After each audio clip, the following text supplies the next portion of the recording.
जय हिंद दोस्तों, स्वागत है आप सभी का एक बार फिर से हमारे YouTube चैनल दी कॉपी पेन में। तो हम लोग जिस लेसन की बात कर रहे थे वो है शिक्षा में आदर्शवाद। तो आदर्शवाद, शिक्षा में आदर्शवाद, इस लेसन से रिलेटेड जितनी भी चीज़ें थी इसके पहले वाले वीडियो में हम लोगों ने उसके संबंध में बात कर ली थी।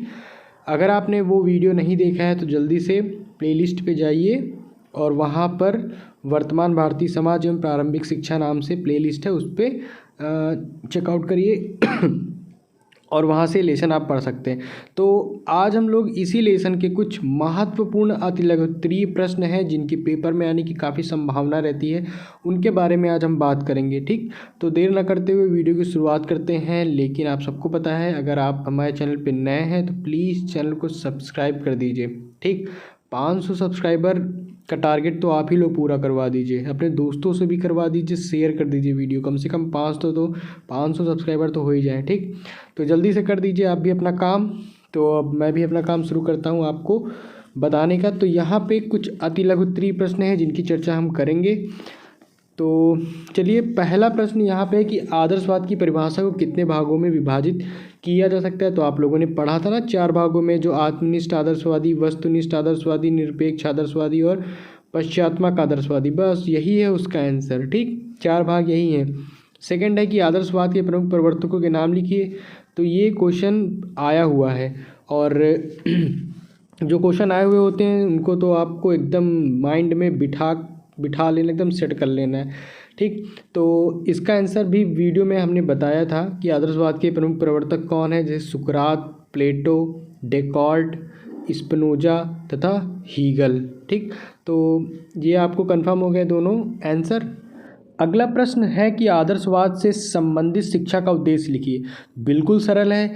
आदर्शवाद से विशेष रूप से संबंधित शिक्षा का उद्देश्य है व्यक्तित्व का उत्कर्ष अथवा आत्मानुभूति। ठीक, आत्मा की सर्वोच्च क्षमताओं का वास्तविक रूप प्रदान करना। बस इसका उत्तर यही है। 1 नंबर में ऐसे आएगा तो आपको पूरे नंबर मिल जाएंगे अगर आपने उत्तर सही लिखा है। इसके बाद नेक्स्ट हमारा जो क्वेश्चन है वो है आदर्शवाद के अनुसार शिक्षा का दूसरा प्रमुख उद्देश्य क्या है। तो आप लोगों ने 7 से 8 हेडिंग वाइज उद्देश्य पढ़े थे इसके पहले वाले वीडियो में, जिन्होंने देखा होगा उनको पता है। तो उसमें दूसरा उद्देश्य क्या था, सांस्कृतिक थाती। ठीक, सांस्कृतिक थाती में वृद्धि करना, ये दूसरा उद्देश्य है। आदर्शवाद मनुष्य की सांस्कृतिक थाती को विशेष महत्व देता है। तो ये सेकंड उद्देश्य आप ध्यान में रखिएगा। ऐसे ही तीसरा उद्देश्य क्या है, जो हमारा अगला प्रश्न है कि आदर्शवाद के अनुसार शिक्षा का तीसरा उद्देश्य लिखिए। तो तीसरा उद्देश्य क्या था, आध्यात्मिक आदर्शों की प्राप्ति। ठीक, रस्क के अनुसार 3 आदर्श हैं, बौद्धिक, भावात्मक, सांकल्पिक। ठीक, इतना आपको समझ में आया। इसके बाद आदर्शवाद के अनुसार मानव जीवन का अंतिम उद्देश्य क्या है। तो आदर्शवादी विचारधारा के अनुसार मानव जीवन का अंतिम उद्देश्य आत्मानुभूति होता है, परंतु इसकी प्राप्ति में मनुष्य की इंद्रियां बाधक होती हैं। इंद्रियां सांसारिक सुख भोग करना चाहती हैं, अतः आवश्यक है कि मनुष्य की इंद्रियों पर नियंत्रण रखा जाए। तो आप हेडिंग वाइज याद कर सकते हैं कि आखिरी कौन है, पहला कौन है, दूसरा कौन है, तीसरा कौन है। ज़्यादा नहीं है, आप 2-3 बार पढ़ेंगे तो याद हो जाएगा। आदर्शवाद के अनुसार अनुशासन क्या है, चलिए ये भी जान लेते हैं। इसका उत्तर ये है कि आदर्शवाद बालक को पूर्ण रूप से स्वतंत्रता देने के पक्ष में नहीं है। हमने पिछले वीडियो में एक जाना था आदर्शवाद और अनुशासन।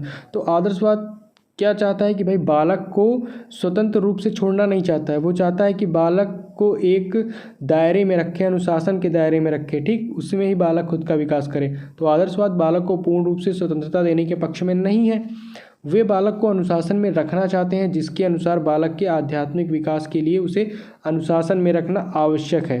तो इम्पोर्टेंस डिसिप्लिन को देते हैं आदर्शवाद वाले। इसके बाद नेक्स्ट है फ्रॉबेल के अनुसार अनुशासन में दंड का क्या स्थान है। तो फ्रॉबेल अनुशासन में दंड का कोई स्थान नहीं देता, अपितु वह कहता है कि सहानुभूति से काम लेकर बालक की आत्मक्रिया और आत्मनियंत्रण को प्रोत्साहित किया जाना चाहिए।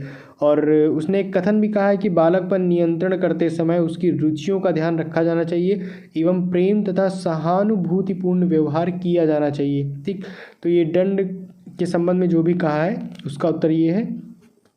नेक्स्ट हमारा जो प्रश्न है वो है आदर्शवाद के अनुसार विद्यालय का महत्व बताइए।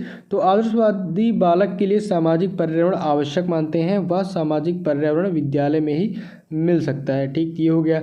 इसके बाद नेक्स्ट है कि आदर्शवाद के अनुसार किस जगत का महत्वपूर्ण स्थान है। तो आध्यात्मिक जगत का महत्वपूर्ण स्थान है, ये भी बिल्कुल सरल है, यहीं पे याद हो जाएगा आपको। आदर्शवाद के अनुसार ब्रह्मांड की रचना किस शक्ति हुई है? फिर वही आंसर, आध्यात्मिक शक्ति के द्वारा हुई है, क्योंकि ये अध्यात्म को ज़्यादा इंपॉर्टेंस देते हैं, इसीलिए आध्यात्मिक जगत या आध्यात्मिक शक्ति इनके आंसर हैं। इसके बाद आत्मनिष्ठ आदर्शवाद के जनक कौन है? ये पिछले वीडियो हम लोगों ने चर्चा की थी। ठीक, तो आत्मनिष्ठ आदर्शवाद के जनक बर्कले हैं। इसके बाद नेक्स्ट है प्राचीन आदर्शवाद के जनक कांट, प्राचीन के कांट। और वस्तुनिष्ठ आदर्शवाद के जनक हीगल। वहीं नैतिक आदर्शवाद के जनक कौन है? प्लेटो। तो इनको तो आपको एकदम याद ही रखना है। नेक्स्ट हमारा प्रश्न है कि किस दार्शनिक ने सत्यम शिवम सुंदरम का जीवन के शाश्वत मूल्यों या आदर्शों के रूप में व्यक्त किया था? तो प्लेटो ने किया था। इसके बाद है कि आदर्शवादी दर्शन में वस्तु की अपेक्षा किसे महत्व दिया गया? तो भाई वस्तु की अपेक्षा विचारों को महत्व दिया गया। ठीक, नेक्स्ट है कि आदर्शवादी दार्शनिक हॉकिंग ने शिक्षा के कितने उद्देश्य बताए? तो 2 उद्देश्य बताए। ऐसे ही प्रश्न शिक्षण विधि के जन्मदाता कौन है? तो सुकरात। संवाद विधि के जनक प्लेटो। सब आप पढ़ चुके हैं, एक बार फिर से पढ़ लीजिए, रिवीजन हो जाएगा। निगमन एवं आगमन विधि के जनक अरस्तु हैं। वाद विवाद के जनक कौन है? भारतीय आदर्शवादी दार्शनिक। ऐसे ही निर्देशन विधि के जनक हर्बर्ट हैं। तर्क विधि के जनक हीगल। खेल विधि के जनक फ्रॉबेल, बहुत ही इंपॉर्टेंट है। अभ्यास एवं आवृत्ति विधि के जनक कौन है? पेस्टोलॉजी, ये भी बहुत इंपॉर्टेंट है। ठीक, तो ये आप एकदम तैयार कर लीजिए। ऐसे ही ये कथन में है कि अध्यापक सही चरित्र का आध्यात्मिक प्रतीक है, ये जेंटिल का कथन है।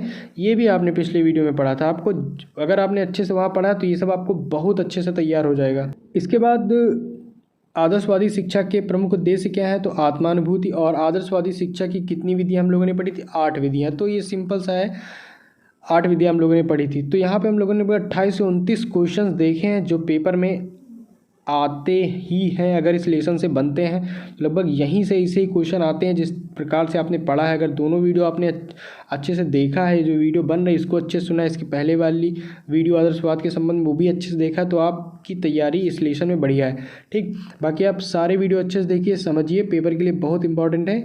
और हमारे साथ यूं ही अपना सहयोग देते रहिए पढ़ाई में। तो फिर मिलते हैं हम लोग अपने अगले वीडियो में, क्योंकि ये वीडियो यहीं तक है। इसके बाद हम अपने अगले वीडियो में नेक्स्ट लेसन की चर्चा करेंगे, जो है शिक्षा में प्रगतिवाद। उसके बारे में बात करेंगे कि प्रगतिवाद, शिक्षा में प्रगतिवाद के संबंध में कौन कौन सी बातें हमको उस लेसन में पढ़नी है। ठीक, तो फिर मिलते हैं हम लोग अपने अगले वीडियो में। और वीडियो में अंत तक बने रहने के लिए आपका बहुत बहुत धन्यवाद।